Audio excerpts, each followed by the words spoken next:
Hi Nana, this is K.Rajani D.L in microbiology, TTWRDC for women, Rajana Sirsilla. So today I want to explain about the topic viruses. You know very well viruses, you already studied in your intermediate and your degree also. Viruses is one of the important topic in your semesters, right? So before entering into the topic, I want to tell you one thing. So please stay home and stay safe, Nana. Today's situations are very bad. You know that we all are away from the education and our institutions, right?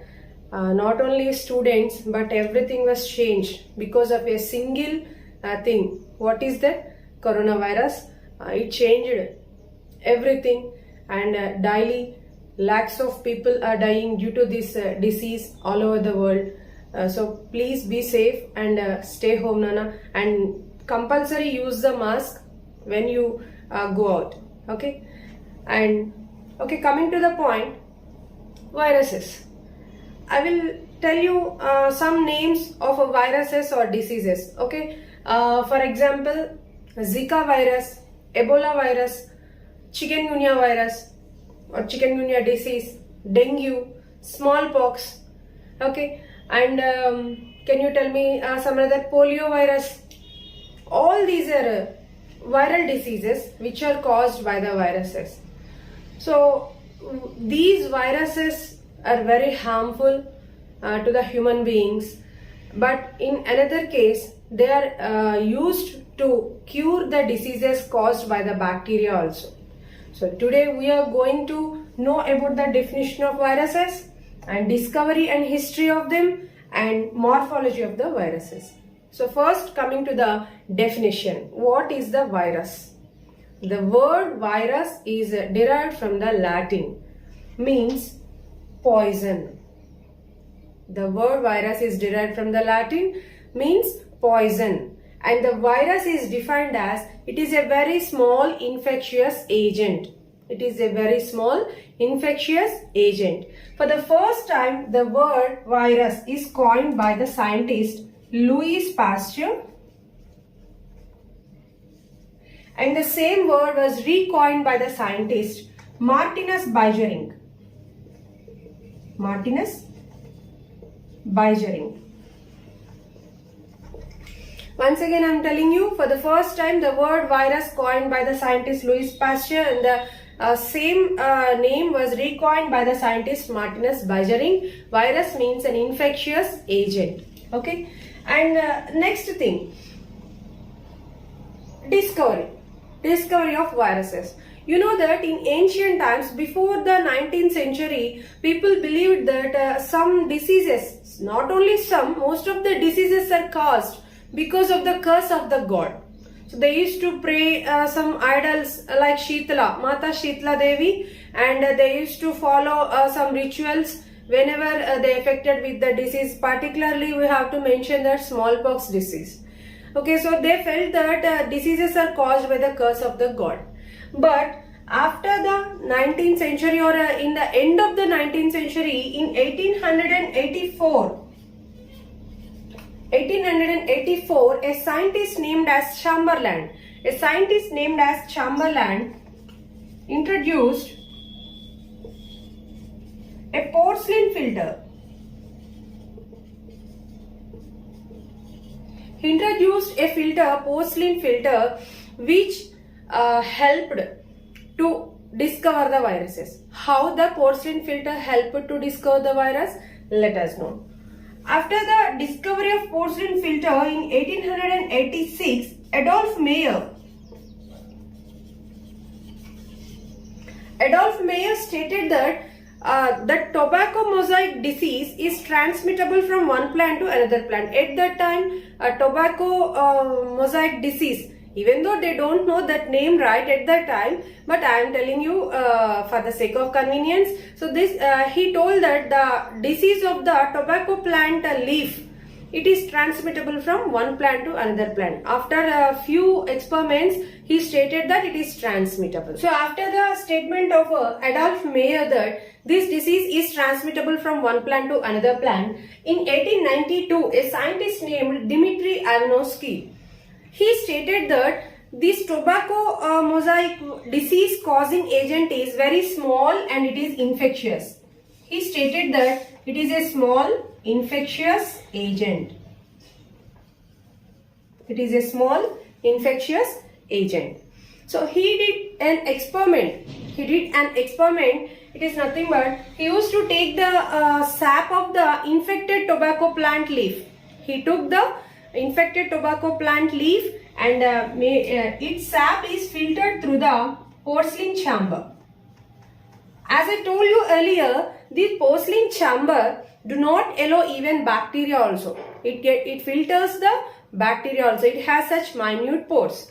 So when he used to filter the sap of the infected leaf, usually what it will happen, Anna? All the bacteria will be filtered and remaining sap was collected. And this filtrate, he applied this filtrate on fresh and healthy tobacco plant leaf. What it was happened after the applying of this filtrate to the healthy leaf, it was also get affected with the same disease as the previous one. So by this experiment, he stated that it is very small infectious agent which is very smaller than the bacteria. After this statement by the Dmitry Ivanovsky in 1898, another scientist named as Martinus Bergering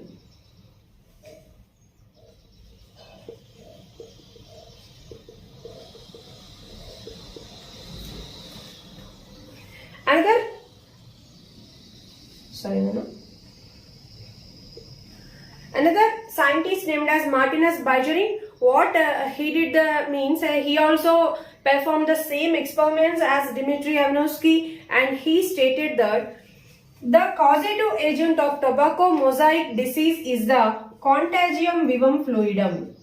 Contagium vivum fluidum. Means it is a soluble living germ.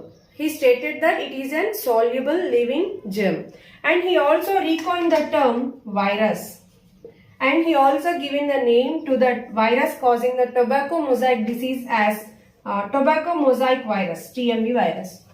So all the 3 points are very important, Nana. Martinus Bergering named the virus as a contagium vivum fluidum, and he also recoined the term virus.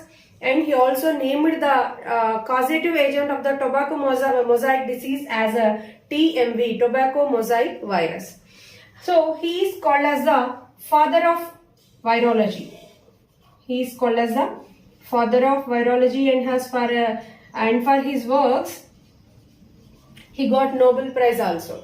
Okay, and after this discovery, 2 more scientists named as Friedrich Loeffler and Paul Frosch. These 2 scientists discovered the animal viruses.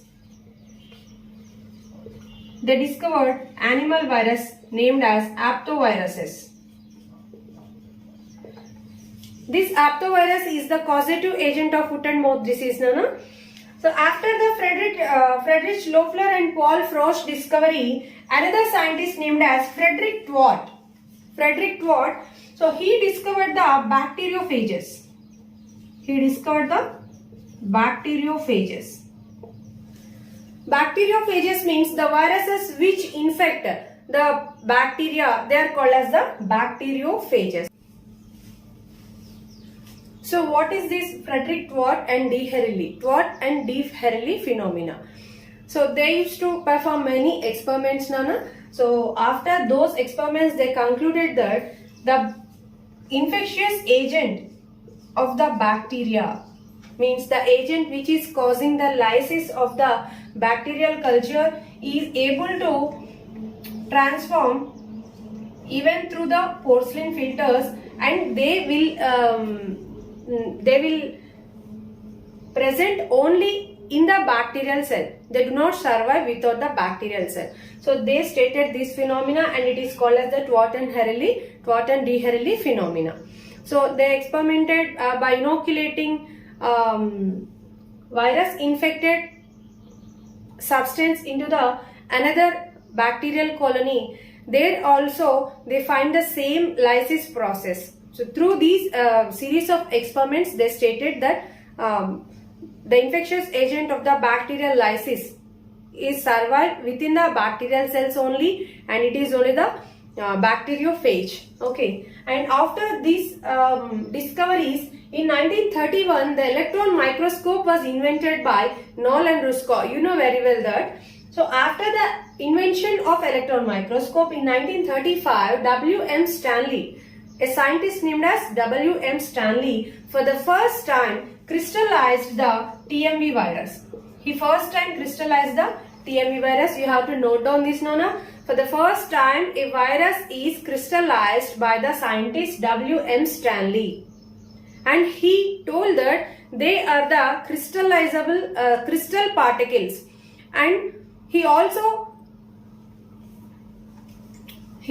stated that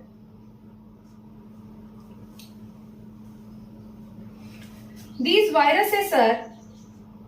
He also stated that the viruses are mostly made up of proteins.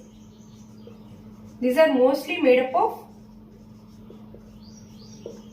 proteins. Okay, so in 1935, W.M. Stanley, he first time crystallized the TMV virus. And he stated that the virus is mostly made up of proteins. And after this, in 1941, Bernal and Franklin, they obtained the picture of the virus for the first time using X-ray diffraction techniques. Picture of virus. They obtained the picture of virus using X-ray diffraction techniques. Okay, now, and the next one, in 1955, Rosalind Franklin made a clear picture of the virus. She prepared a clear picture of the virus. I hope you understood. Once again, I am telling you, Todd and D.L phenomena.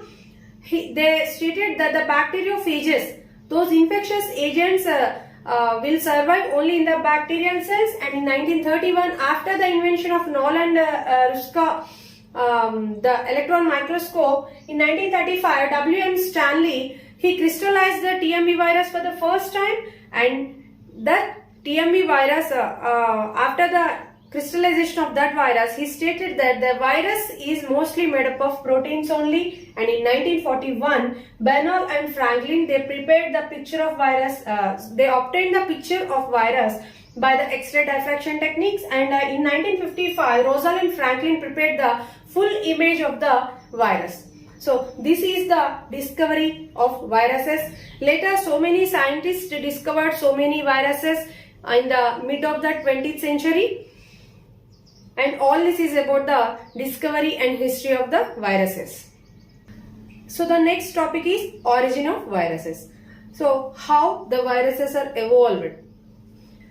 At the starting, whenever a living organism was evolved, at that time only viruses also there. It is an assumption. Okay. So according to the origin of viruses, there is no clarity. Whenever the viruses are evolved, either at the starting of the earth or whenever the living organism is evolved, then only these viruses also evolved.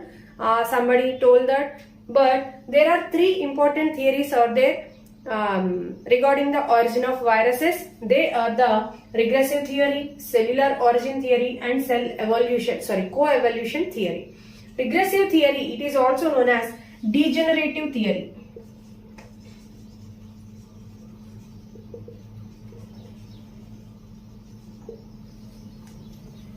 What is this regressive theory? Means in starting time, these viruses might be a parasitic cell which do not use its cellular organelles for generations of time. So because of no usage of cellular organelles, all of those cellular organelles are degenerated. So finally, what remain means the nucleic material and some proteins. So this is the regressive theory. Means the cell which do not use its cellular organelles for a long time or for generations, those organelles or those parts are get degenerate. So according to this theory, viruses are once upon a time they are cells, but because of no usage of their cellular organelles, they became as a virus. It is one of the theory. And the second one, cellular origin theory. What is this cellular origin theory? According to this theory, some nucleic material is escaped from a cell. Some nucleic material is escaped from the cell and they survived as an individual nucleic acid. They survived as an individual nucleic acid, and after that it didn't enter into any of the living cell, and it will be like that only along with some proteins. So by this process viruses are evolved according to this theory. Once again I am telling you, cellular origin theory means they originated from the cells. The nucleic acid is escaped from the cell and used to remain individually without any cellular organization. This is the cellular origin theory. And the third one is the co-evolution theory. According to this theory, viruses are there on the earth along with the evolution of living organism. These are also evolved. That is might be nucleic acid or might be proteins. They are also evolved from the living organisms simultaneously. This is the co-evolution theory. Once again I am telling you, regarding the origin of viruses, there are three theories are there mainly. One is the regressive theory, and second one is the cellular theory, and third one is the co-evolution theory. According to the regressive theory, viruses are once upon a time, they are parasitic cells. Because of no usage of their cellular organelles, all the organelles are degenerated and the present virus is remained. And according to the cellular origin theory, the nucleic acid is escaped from a living cell and it is used to remain individual, and it didn't enter into any other cell. Hence, the viruses are evolved. And next one is the co-evolution theory. According to this theory, viruses are evolved simultaneously along with the living cell. They evolved along with their DNA and proteins along with the cell. This is the co-evolution theory. Okay, Nana? The next one is the unique characters of viruses. What are the unique characters of viruses which are placed them in between the living and non-living organisms? So you can't say them as a living organism and you can't say them as a non-living organism. Why? Means they have some unique characters. What are they? The first one is they have only nucleic acid. They have only nucleic acid and they don't have any cellular organelles.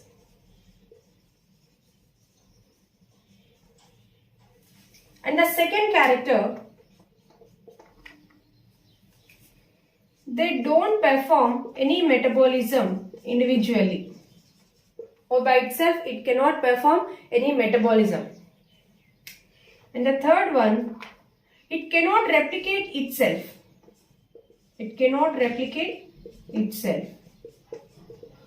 And the fourth one, it cannot reproduce. It cannot reproduce its progeny. Once again, I will explain you, Nana. So, the unique characters of virus. So, usually we will say that a living organism is a basic unit of cell. Means it can survive by using its cellular organelles. It can respire, it can excrete, it can digest, and it can circulate. All these functions will be happen in a cell, right? But whereas in virus, there is no any cellular organelles are there. There is no particular nuclear membranes or nucleus, and there is no particular mitochondria or plasmids or cell walls, cell membranes, or any other granules or any Golgi apparatus. or any of the cellular organelle. There is no cellular organelle in a virus. What it has means it has only a nucleic acid covered by a protein coat. Very simple organization, right? So it don't have any cellular organelles, but it have only nucleus. And the second one, it don't perform metabolism by itself. So usually it will be like that only. Why? Because it don't have any cellular organelles. Then how it perform metabolic activities? So it don't have any metabolism. And the third one, it cannot replicate itself. It cannot replicate itself. Then it cannot replicate means it needs some host cell support to replicate its copy, DNA copies or RNA copies. So it cannot replicate itself. And then a last one, it cannot reproduce its progeny. Like the living cells, it cannot produce its progeny. Then how it is increasing its number in host cell? So in the cell, it get incorporate with the host cell nuclear material and participates in the replication, and its replicas will coat the proteins which are required for its viral particles. After the preparation of these viral particles, after the formation of these viral particles, they will get assembled and then they will come out. Means there is no production of progeny directly. Okay, once again I will repeat you. It don't have any cellular organelles, hence it cannot perform its metabolic activities, and it cannot replicate itself. It needs a host cell support, and it cannot reproduce its progeny. Assembling of virus particles takes place in the host cell. These are the unique characters of viruses. In the morphology of virus, the first one is the structure and size, shape and genome. So what is the structure of virus and how it will appear? So first you have to know the word virion. What is the virion? Virion means a complete set of virus. A complete set of virus is known as virion. What is the complete set of virus? So a typical virus contains nucleic acid, whether it is DNA or RNA, along with a protein coat. So this is the nucleic acid and this is the protein coat. Okay, so a set of virus, what it have, whether it is a nucleic acid and protein coat, and it may contain envelope also. If some viruses contains envelope also, this is called as the envelope. Okay, a set of virus, a complete set of virus is known as the virion. Okay, and the next one is the nucleocapsid. What is the nucleocapsid? Nucleic acid along with the capsid, which is protected by or which is covered by the capsid, this is known as the nucleocapsid. Here you may get a doubt, madam, what is the difference between virion and nucleocapsid? So I will tell you. Virion means a set of virus, or a unit of virus is known as the virion, whether it may contain envelope or it may don't have envelope. A total complete structure of virus is known as the virion, whereas nucleocapsid means a combination of nucleic acid and a protein coat is known as nucleocapsid. If you see, a virion contains nucleocapsid covered by the envelope. Okay, every virus contains the nucleocapsid, Nana. Why? Because every virus have the nucleic acid which was covered by the protein coat, right? So every virion contains the nucleocapsid, but it is need not to contain envelope for every nucleocapsid. I hope you understood. So virion means a complete set of virus, And nucleocapsid means a nucleic acid covered by the capsid. And the next one is the enveloped virus and naked virus. Some viruses are covered by the layer which is known as the envelope. And mostly this envelope is derived from the cell membrane of host cell.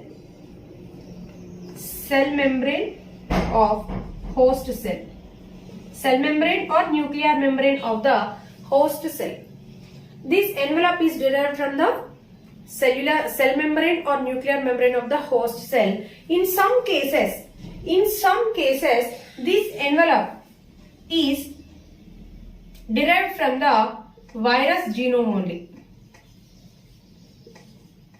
So here I have to tell you one thing. We are saying that nucleocapsid means a viral nucleic acid which was protected by the protein coat, right? So from where it got that protein coat? Is it get that protein coat from anywhere? No. This protein coat was coded or it prepared by the viral genome only. Means this, when a virus enters into a host cell, enters into a host cell, the nucleic acid gets incorporated with the host nucleic acid, right? Here it will prepare the proteins required for that particular virus particle. It will prepare the proteins, and these proteins will get assembled to form a complete virion. Okay, I hope you understood. Complete virion was formed. So these proteins are coded by the virus genome only. In the same way, in some cases, the envelope proteins are also prepared by the virus genome only. Mostly this envelope is prepared by the derived from the cell membrane or nuclear membrane of the host cell, but in some cases it is coded by the virus genes only. And there are some more structures present on the virus. They are known as the spikes. These are the structures which appears like protuberances, which are projected out from the envelope. Some proteins will come out from the envelope and they will appear like this, Nana, and these are called as the spikes or peplomers. These are called as the spikes.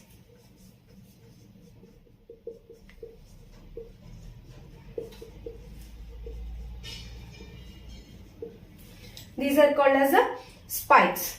And the main function of the spikes is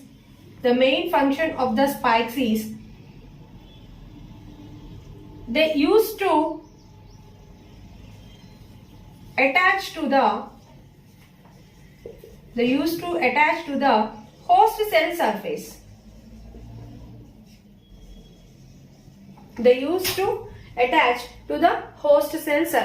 This is the main function. Though there are some other functions to the spikes, the main function is the attachment to the host cell surface. And these spikes proteins change their chemical structure time to time. Hence, we cannot prepare any antibodies or antibiotics to some viruses which can change their spike structure from time to time. Hence, that's why only we are not able to prepare a correct antibiotic for HIV or now for the coronavirus or for any dengue virus like that, because their spike structure will be changed continuously.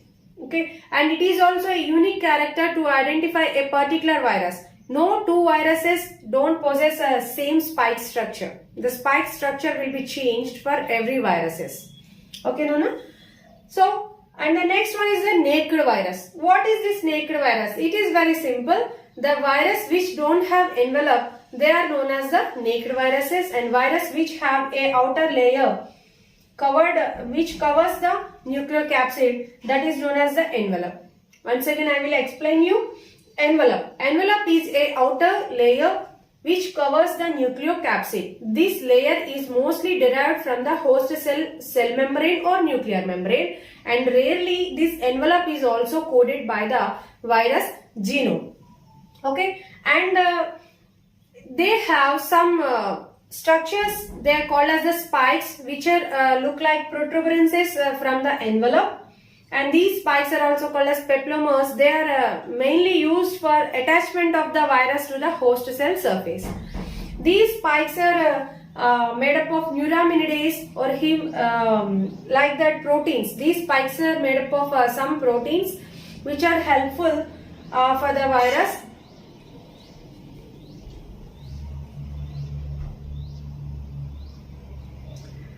And the next one, naked virus. Naked virus means a nucleocapsid without any envelope. Such viruses are known as the naked viruses. And next, size. What is the size of the viruses? So, viruses size is varies from 10 nanometers to 400 nanometers.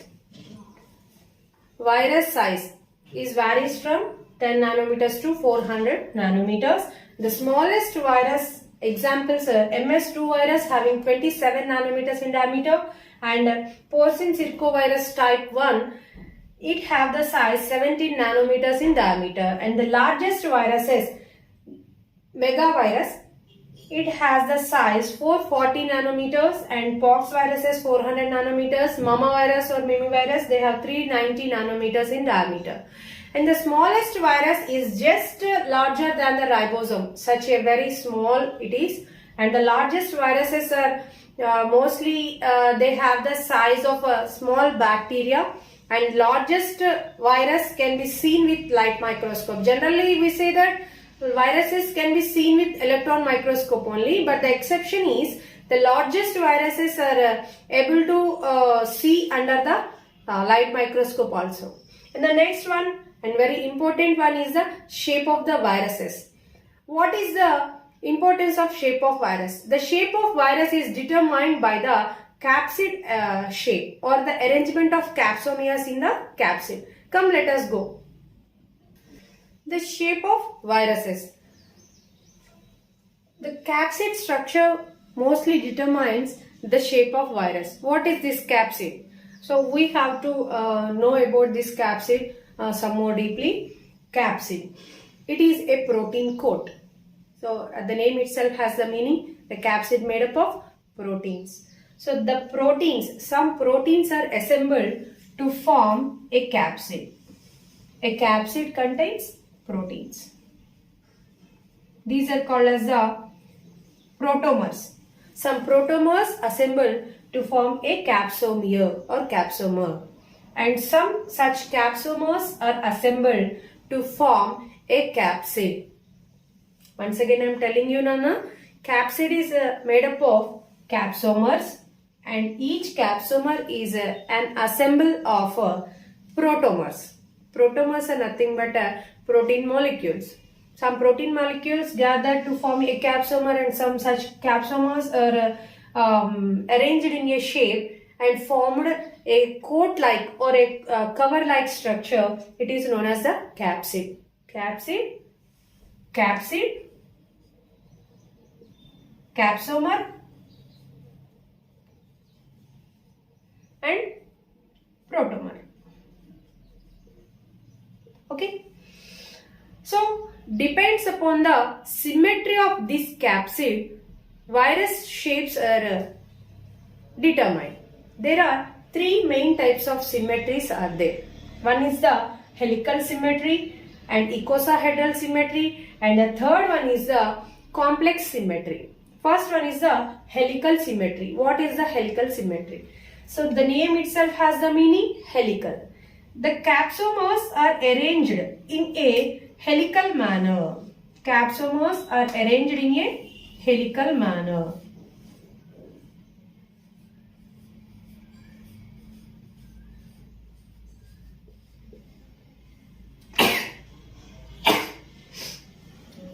Sorry.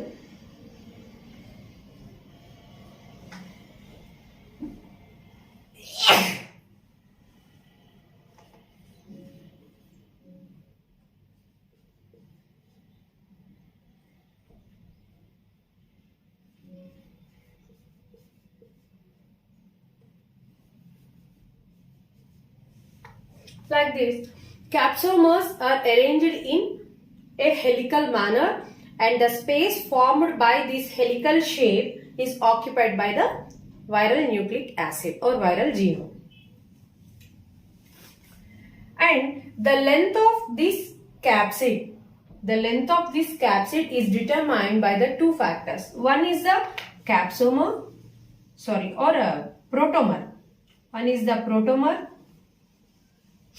and the second one is the genome. The capsid will wind around the genome. So the length of the genome and the length of the capsid are interrelated. And the protomer, the arrangement of the protomer is also defines the shape of the or the length of the capsid. Example of the helical symmetry, TMV. Example of the helical symmetry is TMV, tobacco mosaic virus. And the next one is the icosahedral symmetry. Icosahedral symmetry, in this symmetry, the virus particle looks like this.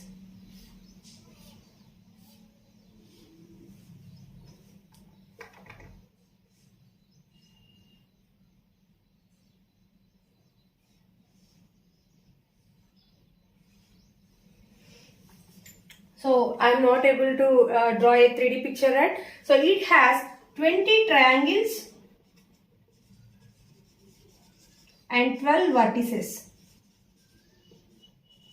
It has 20 triangles and 12 vertices. It is a one of the polyhedral shape, and this icosahedral symmetry forms a space inside the capsid, and that space is occupied by the nucleic acid. Okay.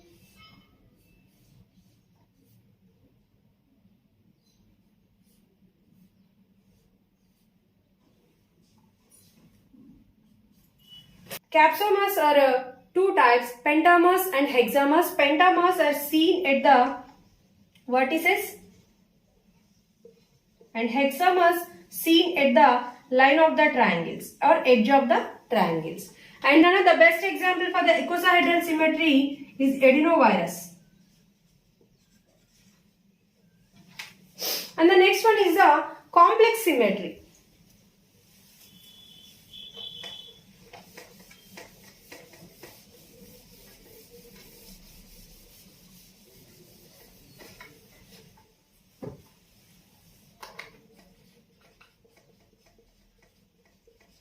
Complex symmetry. In this type, there may be one or more symmetries are exhibited by a virus or a different type of, there is no a particular symmetry we have to define. Such symmetries are known as complex symmetry. It will exhibit complex structures in it symmetry, Nana. So in this complex symmetry, some examples are there. One is the pox virus. So pox virus, inner shape it possesses the ovoid shape, and outer it possesses the bullet shape. These are the pox viruses. And whereas T even phages, Nana, like T2, T4 bacteriophages, T even bacteriophages, these possess both icosahedral symmetry and helical symmetry. And one more bacteria is there. It is vaccinia virus. Sorry, bacteria not Nana. Vaccinia virus. One more virus is there, vaccinia virus. It possesses biconcave shape inside and biconvex shape outside. So these three viruses are the best example for the complex symmetry. Once again I am telling you, pox virus possesses a oval shape in the inside, and it possesses a bullet shape to the outside. And T even phages, it possesses a T even phage bacteria, means T2, T4 bacteriophages. They have both symmetries, icosahedral symmetry and helical symmetry. And whereas vaccinia virus, it has a biconcave symmetry in the inside and biconvex symmetry in the outside. This is the shape of the viruses. So the last one of the morphology of viruses, viral genome. What is the viral genome? mostly living organisms.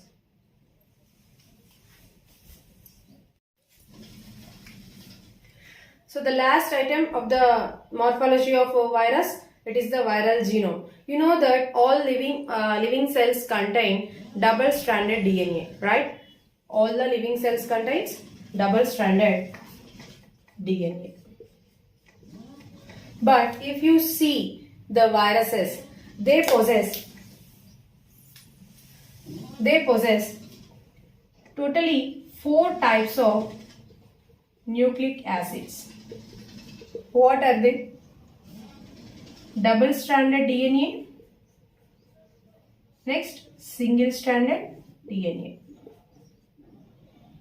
Once again, double-stranded RNA and single-stranded RNA. In the single-stranded RNA, there are 2 more types of viruses which possess either positive single-strand RNA, positive strands, or a negative single-strand RNA. So these are the main 4 types of viral genomes seen in the viruses.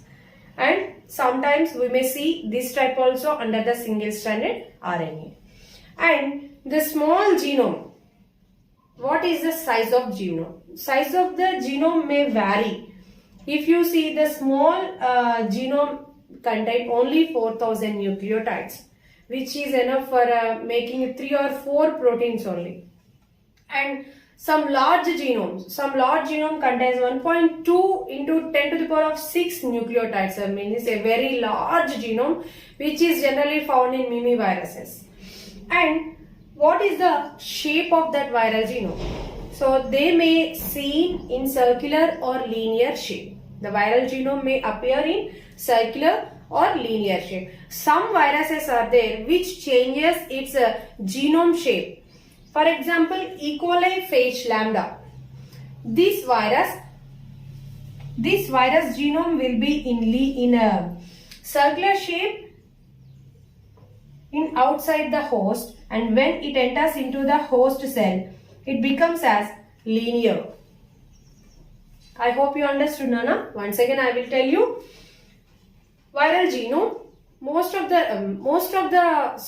The viruses will possess mainly 4 types of nucleic acids. They are double-stranded DNA, single-stranded DNA, and double-stranded RNA, single-stranded RNA. In the single-stranded RNA, there may be positive sense single-stranded RNA or negative sense single-stranded RNA. And the genome size depends upon the number of nucleotides present in it. The smallest genome contains 4000 nucleotides. For example, if you take the TMV, it contains 6000 changed nucleotides. And for the large genome, it is the mimivirus. It contains 1.2 into 10 power 6 nucleotides. A very long viral genome is there. And the shape of the virus genome, it appears in circular shape or linear shape. In some cases, it may change its shape. Example is the E. coli phage lambda. So this phage lambda virus will changes its shape. When it is outside the host, its virus genome shape is circular, and when it enters into the host cell, it becomes as a linear genome. Okay, Nana? So if you see the examples for the DNA viruses, most of the DNA viruses prefer to maintain double-strand DNA, and very few viruses maintains the single-stranded DNA. So in the DNA virus, single-stranded DNA virus, the best examples are the parvoviruses and coliphages, and double-stranded DNA viruses, adenovirus, herpes virus and pox virus. These have the double-stranded DNA. Whereas if you see the RNA viruses, so opposite to the DNA viruses, most of the RNA virus prefer to maintain single-stranded RNA comparative to the double-stranded RNA. In the RNA viruses, single-stranded RNA, a number of pathogenic viruses are having single-stranded RNA virus, Nana. If you see poliovirus, SARS virus, rabies virus, dengue virus and yellow fever virus, mumps virus, measles virus, influenza virus, HIV virus, TMV virus and hepatitis A virus. and so many are there. I have included a very few of these here. And if you see the strands, polio virus have positive strand, and rabies virus has a negative strand, and influenza virus has a negative strand. Hepatitis A virus has the positive strands. And whereas double-stranded RNA viruses, reovirus, rotavirus and blue tongue virus, these have the double-stranded RNA examples. Okay, Nana, so this is the viral genome. I hope you understood. Thank you. Thanks for watching.